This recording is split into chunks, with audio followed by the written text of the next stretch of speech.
내란 특검 얘기 계속 이어가 보겠습니다. 자, 지금 이 내란 특검 팀의 수사도 이제 막바지에 다다랐는데요. 특검은 박성재 전 법무부 장관 휴대전화에서 발견된 김건희 여사의 메시지에 수사력을 지금 집중하고 있습니다. 김 여사는 박성재 전 법무부 장관에게 지난해 5월입니다. 당시에 내 수사는 어떻게 돼가고 있냐라고 물어봤다는 겁니다. 그러면서 김혜경 여사와 김정숙 여사 수사는 왜 진행이 잘 안 되고 더디냐라는 취지의 장문의 메시지도 보낸 것을 확인했다는 겁니다. 자, 이게 논란의 여지가 있을 수밖에 없어 보이는데 일단 내란 특검팀은 저 문자 메시지를 내란과 연관성이 있는 것으로 지금 들여다보고 있거든요. 어떤 연결 과정이 있어서 저 문자 메시지가 내란과 연결이 되는 거죠?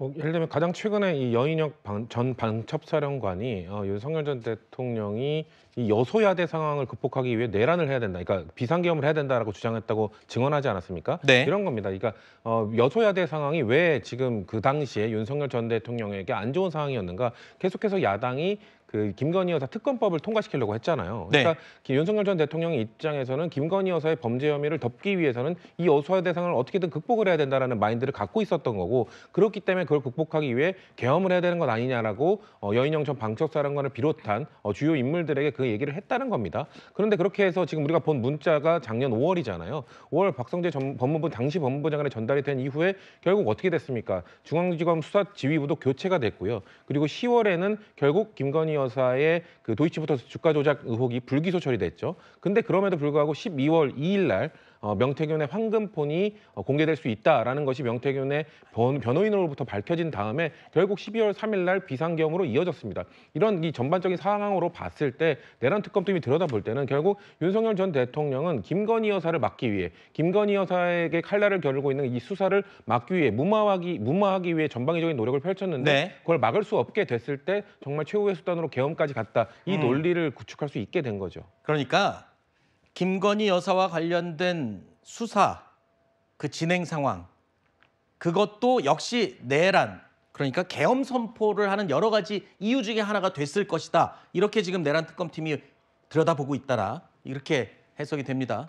공직자도 아니고 대통령의 배우자가 현직 법무부 장관에게 그런 직접 메시지를 보냈다는 것, 이거는 아까 내란 혐의와는 별개로 보더라도 적절하지는 않아 보입니다. 거기에다가 자신에 대한 수사 상황을 법무부 장관에게 직접 묻는 것, 그리고 다른 사람 수사는 좀 미진하다라는 메시지를 보낸 것, 이런 것들이 모두 단순 수사 개입을 넘어선 전횡이 아니냐, 이런 비판도 피할 수 없을 것 같은 상황입니다. 자, 지난해 5월에 도대체 어떤 일이 있었길래 김건희 여사가 저런 메시지를 당시 법무부 장관에게 보냈는지도 분명히 따져봐야 할 것 같습니다. 당시에 검찰은요, 김건희 여사 수사를 놓고 크게 동요했던 바로 그 시기입니다. 이원석 당시 검찰총장이 김 여사 명품백 수수 의혹 전담 수사팀 구성을 지시를 했었던 그때죠. 그 이후에 법무부가 수사 지휘 라인을 교체를 했습니다. 그러면서 검찰총장 패싱 논란이 또 일었던 굉장히 혼란스러운 시기였죠. 이런 일이 벌어진 직후에 김건희 여사가 박성재 당시 법무부 장관에게 수사 상황을 묻는 메시지를 보냈다. 그런 그림이 지금 그려진 겁니다. 특검팀은 갑작스럽게 이루어진 당시 검찰 인사 배경에 김건희 여사가 영향을 끼친 것이다.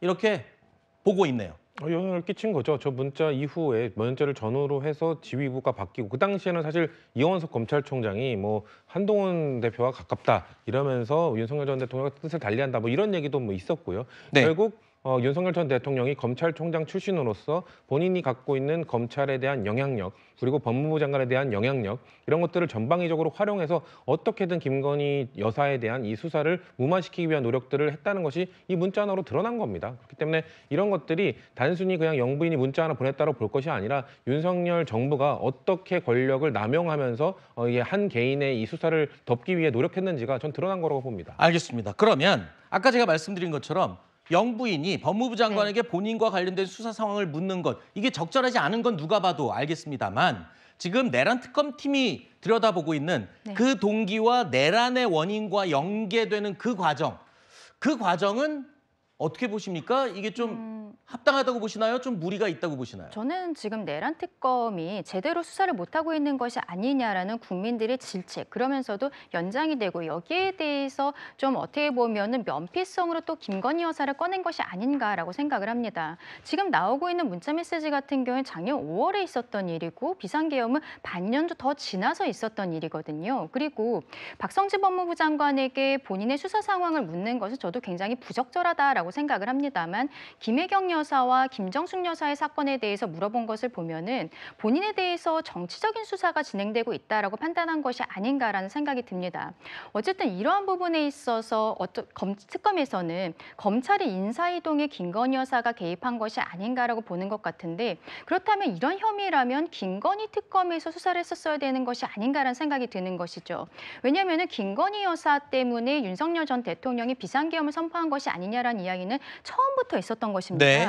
그리고 뭐 명태균 씨 쪽에서 그렇게 주장을 하는 부분들도 있었는데 그렇다면 초기부터 이 부분에 대해서 집중적인 수사가 있었어야 되는 것이 아닌가. 박성재 법무부 장관도 예전부터 이미 수사가 되었고 가지고 있는 휴대폰 안에서 나온 포렌식을 통해서 나온 문자 메시지를 가지고 지금 막판에 들어서 이런 이야기를 한다는 것이 네. 저는 특검의 수사 방향이 좀 이상하다라고 말씀을 드리고 싶습니다. 그러니까 말씀대로라면 윤석열 전 대통령이 계엄을 선포한 이유 거기에는 아내와 관련된 문제도 있다. 이건 진짜 초기부터 나왔던 얘기거든요.